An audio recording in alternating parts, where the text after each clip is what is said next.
If your dryer takes forever, it's not broken. You have a $0 problem that's also a serious fire hazard. The lint trap is only half the problem. Everyone cleans the lint screen. Nobody cleans the duct behind it. Your dryer vents to the outside through a duct that runs through your wall. Over years, lint builds up in that duct.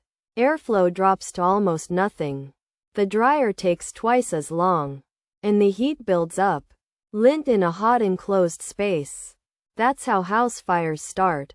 Get a dryer vent cleaning kit from Amazon. About $20. It's a long flexible brush that attaches to your drill. Disconnect the vent hose from the back. Run the brush through from both ends. What comes out will shock you. Do this once a year. Your dryer will work like new and your house won't burn down. How old is your dryer vent? Most people have never cleaned it once.